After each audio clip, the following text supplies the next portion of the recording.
Before we begin this video, let's discuss what the critical parent is, where it comes from, and why we should care.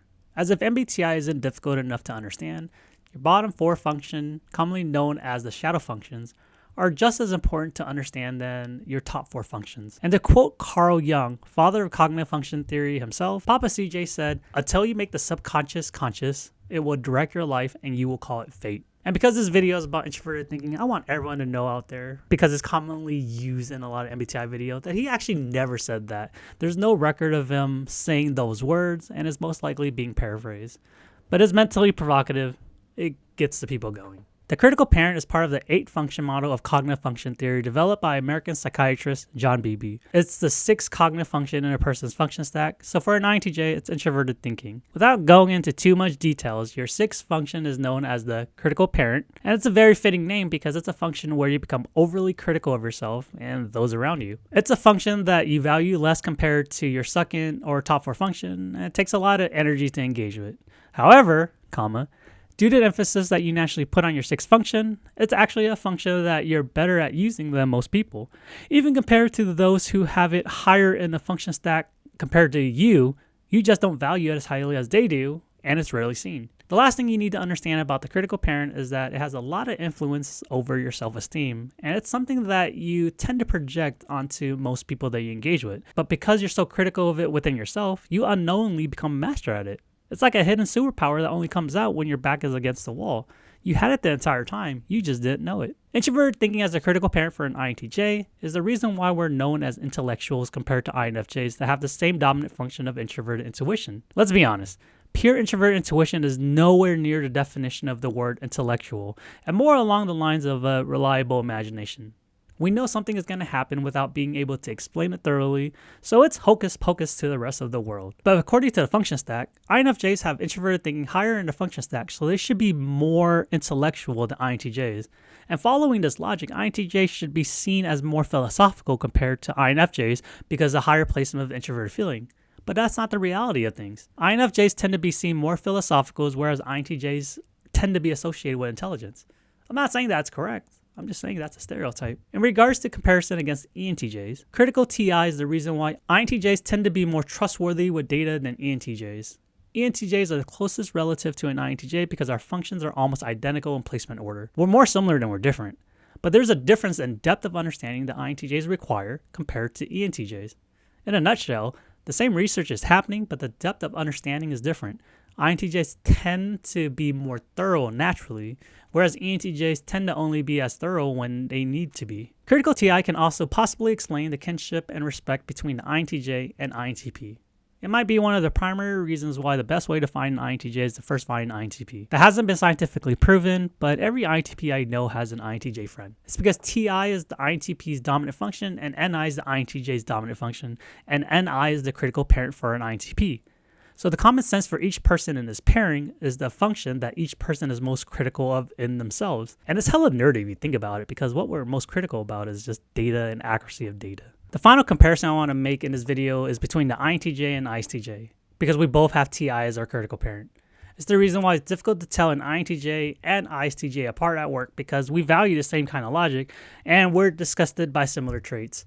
It's the reason why we're both usually sitting in the background quiet until someone says something that we know is completely wrong, so we try to correct them, thus seeming like a know-it-all. Because we usually only talk when we know something is wrong, but not necessarily why it's wrong. Which isn't very helpful, I guess, since we don't have the solution, but I digress. And a quick shout out to INFPs because NI is their critical parent as well, but that's as far as the relationship goes in regard to this video. So INFPs, I see you guys just don't fit this video. Now that we're done with comparisons, let's start talking about why understanding our critical parent is important and how it affects the daily life of an INTJ. I mentioned in previous videos that I prefer the title of architect for INTJs because a healthy INTJ is constantly working on a project. Whether it's internal or external, common sense for an INTJ is constantly building something new. Since mama extroverted thinking is higher in a function stack, it's easier for an INTJ to understand systems and how they fit into other systems. Extroverted thinking also helps an INTJ figure out the most efficient path towards completion using pre-existing systems that's been proven to work. But as everyone knows, things usually never go flawless the first time you incorporate a new system into your life. And there's usually a huge learning curve. Whether it's your first day on a job, the first time in a relationship, or the first time playing a new sport, we constantly run into the issue, why isn't this working? And this is where the beauty of Critical Parent TI comes into play. An INTJ will not only ask why something isn't working, but will also seek to understand how to prevent it from ever happening again. And the only way to do that is to dive into the logic of the framework that it's built in. The extent of research an INTJ perform is directly proportional to the development of our dominant function NI. Because if Papa NI said that there's a likely chance of something happening, then INTJ must take that possibility into account when researching. And the result typically blows people away, and is the reason why INTJs are seen like overachievers. It's not only because we want to perform well at what we're focused on, but also because we believe that the result that we present is the baseline of what's required. And I told us that this is most likely going to happen, so we will use TI to fully understand the framework to create solutions for all possible scenarios. This is why everyone thinks that INTJs are doing too much, and the reason why INTJs think that everyone is lazy. Simply put, standards for most people are way below the baseline of an INTJ, which I think is hilarious because INTJs are overachievers just by outputting our baseline. It's usually not because we want to prove that we're more intelligent than other people, but instead rather not be seen as unintelligent. So with the opposite desire, we outperform. Because if you're an INTJ, you already know that we're lazy as hell. We're one of the laziest people. And we'll do whatever it takes to have people think that we're confident so that we can work without interruption or work without being micromanaged. We just want to be left alone. Now that we're done with the positive, let's start talking about how it affects the INTJ mentally in a more negative manner. INTJs are naturally very arrogant and confident in our intelligence, and that's one of the reasons why people tend to stay away from us, because we know we're intelligent and we're not afraid to show it. But deep down within every single INTJ is this loud and obnoxious Gordon Ramsay-ish voice constantly telling us that we're an idiot sandwich, that we don't actually know something unless it's something we've done extensive research on and somehow verified that we know it. A lot of the time, verification happens with extroverted thinking. When an INTJ isn't certain about our stance on a train of logic or a framework, we share our ideas or do research to see what the world throws back at us. A lot of times, we're not married to any framework and are willing to update whatever we have with something more efficient, even if it goes against what we originally thought. Because similar to how an FE user talks about emotions, how can we be right about a framework if there's plenty of external data saying that we're wrong, even if deep down we believe that we're right? And for an INTJ, it's very difficult to ignore relevant data. Another reason why we approach information with extrovert thinking is because it's enjoyable to share our ideas, thoughts about systems, frameworks, and logic. Since we're not invested in a single framework, it's easy to talk about and easy to drop something for something more efficient without batting an eye. If it answers the question, if it gets the job done, then why not? Now let's remove extrovert thinking from the equation and see how it affects the INTJ. How do you think an INTJ will explain their own internal typology system if there isn't a way to verify with some level of confidence that we're on to something? That was a rhetorical question because I'm not giving you guys the time to think. The answer is that we're not going to talk about it because it doesn't feel right to claim something that we can't prove without external data consistently. I could be the next Albert Einstein and create a mathematical equation that can change the world. I can't be fully happy at my discovery until I had enough verification that my math is correct. And that verification happens externally. There still needs to be an external validation of some sort for me to trust my own discovery. Before that even happens, guys, I don't even want to talk about it. And let's be very clear, the data can be verified with introverted intuition if the essence of the data is similar to something that we're aware of something else. But if it's our initial thought about something, it's difficult to be confident without checking our thoughts against multiple sources. And the key word here is confidence. In a high-level nutshell, it's very difficult for an INTJ to fully trust the accuracy of our own data. In a nutshell, an INTJ will feel the need to verify data before we become confident in it. In a nutshell, an INTJ is an idiot sandwich until proven otherwise. Now that we discussed how it affects the INTJ mentally, let's see how it shows up in the world. The term critical parent means exactly what you think it means. INTJs are very critical of our data, whether it's accuracy or understanding of the subject, which leads to INTJs continuously research topic and re-research a topic because we never feel like we have enough data. When an INTJ feels dumb, we feel useless. Don't forget that I mentioned earlier that the dominant function for an INTJ is to understand something, and so is our critical parent. So how can an INTJ be happy if we don't understand what's being discussed if it's within our field of knowledge? This is when you get one of the INTJ stereotype. The moment when we disappear because we become overly obsessed with finding an answer. Because now we know that we don't know something, and we'll research it until we know it, so that we are never placed in that same situation again that we don't know it. So we don't feel dumb. So we don't feel useless. The insecurity of not knowing is then projected onto other people. There's an expectation that a person talking about a topic should have performed a certain level of research before discussion, and that this person should also be able to defend a stance if questioned. But we all know that's not how the cookie crumbles. One of the superpowers of an INTJ is to immediately disconnect from a conversation. For those of you who aren't INTJs, it's remarkable how instantly it happens. The moment an INTJ realizes that the person speaking has no clue what they're talking about, and that it's a waste of time continuing the conversation. This usually happens after INTJ gives the speaker the benefit of the doubt by asking questions, allowing that person to explain themselves better. An INTJ will feel no remorse leaving the conversation, even if it means ruining the vibe, because it makes more sense to us to maintain our own sanity than to waste our time listening to this person talk. Yes, every person goes through this exact moment, regardless of MBTI type, but it's the nuances that makes it specific to INTJs. It typically only happens when logic is thrown out the window and assumptions are made off feelings with incomplete intuition. And that regardless of factual logic presented, there's no movement by the other party. An INTJ will disconnect from the conversation faster than any other type because of how specific our lines of questions are by using introverted intuition. Even before it gets to that moment of disconnect, younger INTJs tend to make quicker assumptions about people based off intelligence.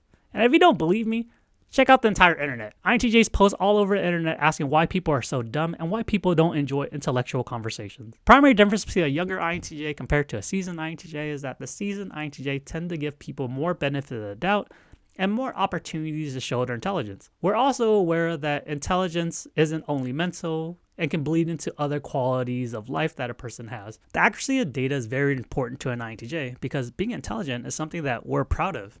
And you can't be intelligent if you have incorrect data. Let's quickly clarify what that means, and let's use linguistics as an example. An INTJ naturally prefers to use extroverted thinking in our daily lives, which typically leads to doing things or using certain words that's not really accurate, but it still gets the point across. A very simplified example is if an INTJ said that they're itching themselves. What they meant to say is that they were scratching an itch, but you still understood what he was saying. However, the approach is different when our intelligence is being questioned. We start becoming overly critical of word choices and their actual definition, sometimes causing unnecessary amount of chaos. It triggers when an INTJ is in a meeting and someone uses a word that doesn't fit what's being discussed, so we fixate on that word and end up not hearing everything else. It's when an INTJ is in a kerfuffle with a friend and continuously asks a friend to define words or terms being used, not to be difficult, but because it doesn't make sense without clarity, and we come off as being very pretentious. It's when an INTJ overemphasizes that there's a clear difference in certain keywords or terms because we understand the framework enough to know that they're all inherently different and will cause issues if not clarified. An INTJ is typically annoyed when questioned about our own knowledge of a system that we spent time on, and that annoyance leads to the assumption that people just can't see the beauty of the framework that the INTJ understands or built. Even when we know that the framework is incomplete with lots of gaps, we project incompetence to the other person because they just can't understand the greatness of our framework. Which leads to another common stereotype of INTJs, something that I hate to admit because I still refuse to completely believe it. And it's probably due to